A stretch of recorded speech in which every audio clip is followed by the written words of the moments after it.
do 1 ao 9. É 1 ao 9, né? Tu pode dar uma característica boa, uma qualidade e posso falar defeito? Pode falar personalidade e essência. Pronto. De cada um, do 1, diz assim, 2 de cada um, para ver se o pessoal se identifica. Vamos falar assim, vamos falar sobre a paixão, que a gente chama. Como é que se descobre o tipo? Através da sua paixão. Por que a gente usa esse termo paixão? Porque é aquilo que muitas vezes cega, desnorteia. Ou então a gente pode usar também o pecado raiz. Pecado raiz no sentido de dizer que o significado de pecado é errar o alvo. Então, toda vez que a gente erra o alvo, que comete que tem um comportamento que pode ser destrutivo, ele tem a ver com o desequilíbrio da nossa personalidade. Então, como é que é feito os tipos? Todo tipo tem a sua personalidade e a sua essência. Todos nós temos uma essência, que ela é a centelha divina. Ela é intacta.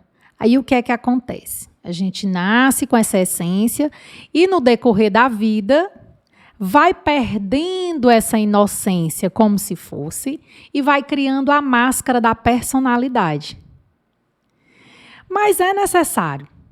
Tudo é necessário para formar quem somos. Agora, qual é a diferença? Observar o equilíbrio entre a personalidade e a essência. Perceber que nós podemos usar essa máscara sempre que quisermos. Máscara que a gente chama também porque ela nos protege. Muitas vezes o que é que vem? A nossa personalidade vem para nos proteger. Então é um mecanismo de ação que aquele tipo tem, mas que na verdade foi a forma que cada um encontrou para se proteger. Para proteger a sua essência. É como se a sua essência ficasse no miolo da alma, a gente pode falar assim, e a personalidade que encobrisse, fosse a coberta de proteção. Né? Então, é importante essa consciência que nós somos a essência e temos uma personalidade. Né? Porque muitas vezes as pessoas ficam tão imbuídas pela personalidade que esquece até que tem um ser divino dentro de si. Né? Então, vamos pelas dores, né? Por esse pecado raiz. Eu vou falar o pecado raiz de cada um e depois a gente fala sobre a essência de cada um. Porque essa caminhada do Eneagrama é uma caminhada para dentro.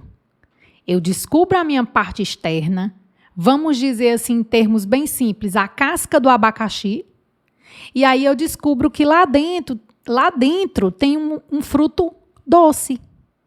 Tá? Então, vamos falar dessa casca do abacaxi, né? Da personalidade.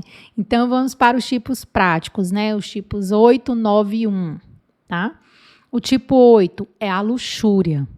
Só uma perguntinha, só te interrompendo. Por que você fala 8, 9 e 1 e não 1, 8 e 9 na sequência? Eu acho que eu sou algum desses, viu? Na verdade, é porque a gente distribui para ficar mais didático os centros de inteligência, né?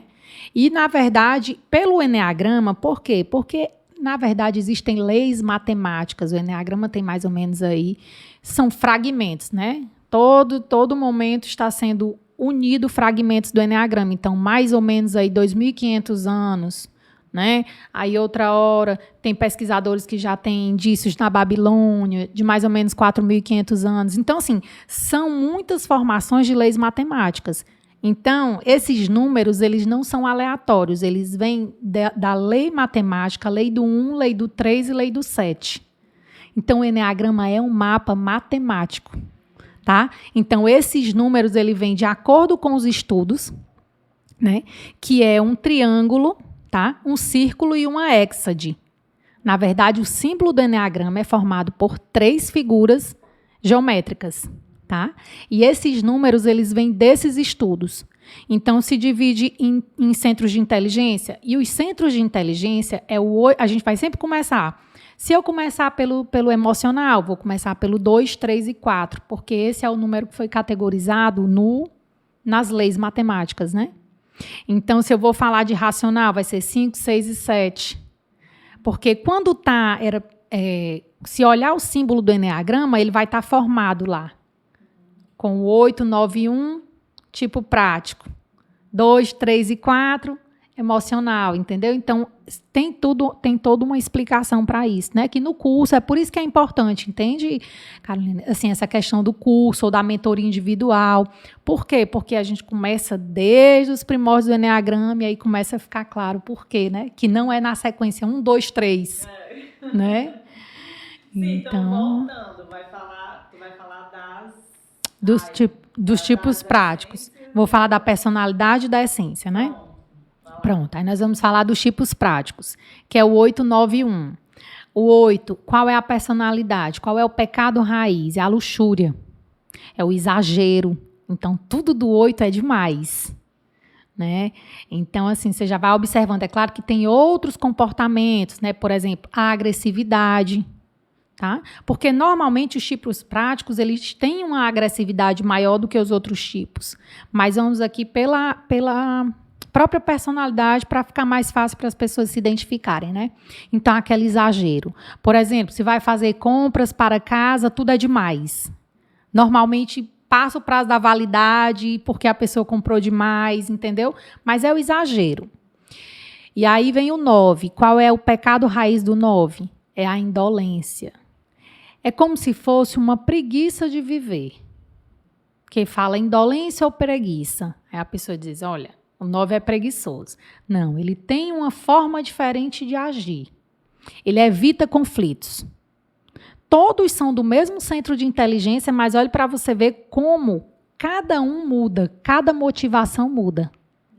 Todos eles têm a mesma sensação dolorosa, que é a insignificância, mas cada um interpretou diferente. Cada um se defende de uma forma diferente. O 8 se defende nesse exagero, nessa luxúria. O 9 na indolência, não quero conflitos, eu faço de conta que não existo. E o 1 com a ira, com a agressividade mais forte. Só que o que é que acontece com o 1 também? Ele foi identificado para viver, é como se o 1 fosse aquela pessoa correta, perfeita, que tem que dar satisfação para a sociedade. Isso a gente avaliando a personalidade. O que é que acontece? O 1 começa a engolir raiva. Sente muita raiva, mas parece que está tudo bem. E aí chega um momento que essa raiva explode. Geralmente são nas pessoas mais próximas, porque é em quem ele confia. Então, geralmente são os parceiros, as parceiras, a família, quem trabalha há mais tempo. Então, acontece isso. Muitas vezes a ira do 1 ele não vai fazer com quem realmente extrapolar com aquela pessoa que é necessário, mas ele faz com outras pessoas que sequer tinham a ver com a questão. Então, isso é a questão da personalidade, do pecado raiz, né? E aí, considerando os tipos emocionais, né? O 2, 3 e o 4. Então, o que é que acontece com o 2? O 2 é o orgulho, né? Então, aquela pessoa assim, extremamente orgulhosa, que faz muito pelo outro, mas aguarda muito retorno, sabe? É aquela pessoa que faz exageradamente sobre todo, sabe aquele que cuida de todos, de tudo e de todos? Só que por trás dali tem uma questão com orgulho. É claro que quando se fala assim, parece assim muito doloroso, mas é porque estamos aqui falando mesmo de forma superficial, né? Mas cada um também tem suas qualidades. E aí o 2 é essa questão do orgulho. O 3 é a vaidade. Então, tudo que for fazer vai ser pautado na vaidade. Fazer bem feito, bonito, para que seja aplaudido. Entendeu? Então, essa é a motivação. Muitas vezes são workaholic, aqueles viciados em trabalho mesmo. Mas não é por outra coisa, é porque precisa mostrar para as pessoas que é o melhor. Sabe? E aí vem o tipo 4, né? O tipo 4... A personalidade dele, o pecado raiz é a melancolia. É uma tristeza mesmo profunda, excessiva. Muitas vezes a gente fala assim, vai até o pré-sal, né? Porque até para a gente entender mesmo, tem pessoas que a gente olha e diz, meu Deus, a pessoa só vive triste, né? Nesse sentido. É por isso que o Eneagrama é tão libertador, porque aí começa a perceber que é um padrão de comportamento. Muitas vezes o 4 acha que está em depressão profunda mesmo e, na verdade, é uma melancolia que vem a partir do padrão de comportamento, né? E quando se descobre isso, é libertador, porque você começa a olhar a vida de outra forma. Pode ser que tenha um processo de transtorno mental, de depressão profunda, sim, mas pode ser que não. Pode ser que seja só essas questões mesmo da infância, que aí tem várias terapias integrativas que a gente trata isso também. E a própria psicoterapia. Então, você descobrir seu tipo, me dá, por exemplo, como profissional da saúde, como enfermeira e terapeuta, me dá até um norte para diagnóstico, para contribuir de uma forma mais efetiva na vida da pessoa, entende? Então, você sabendo o tipo, você consegue saber as nuances, né? E aí tem os tipos, por último, tem os tipos racionais, né? Que é o 5, o 6 e o 7. E qual é a questão do 5? O pecado raiz do 5 é a avareza. É como se tivesse faltado tanto que ele guarda tudo, que ele economiza, que ele retém. Ele vive na escassez. Às vezes é abundante, mas guarda. O pensamento é de escassez, sabe? Porque muitas vezes você olhar o 5 normalmente tem essa abundância, mas é como se não pode faltar, então eu vou guardar. Né? Eu brinco até que o 5 economiza até abraço, economiza até amor, porque além de ser um tipo racional, aí até essas questões dos relacionamentos, né? Às vezes um é do emocional e o outro é racional. Aí um quer amor e o outro quer conversar. Entende? Para ver como é a diferença, né? Então, olha como é bacana conhecer, né? Porque aí começa a entender, porque às vezes a gente quer que o outro seja como nós somos e vai ser impossível. Com certeza, né, Chile? Aí o 6.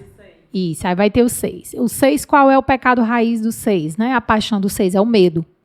Então, é aquele que vai sempre prever cenários, imaginar se vai acontecer alguma desgraça. Então, assim, vive nessa vibração do medo.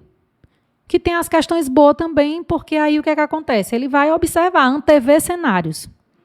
Mas aí tem essa questão também de imaginar cenários, né? Então, é o medo. E o 7 é a gula. Então, o 7 é muito até parecido com o 8, só que o 8 é luxúria e o 7 é a gula. É como se nada tivesse bom. Por exemplo, festa. Se tiver 2 no mesmo dia, 3, está ótimo. Se tiver, entende? Então, assim, tudo em exagero. Parece que a sensação é que vai morrer no outro dia.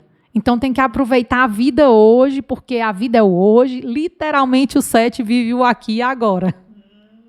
Nesse aspecto, né? E aí são essas personalidades, né? Essas paixões de cada tipo.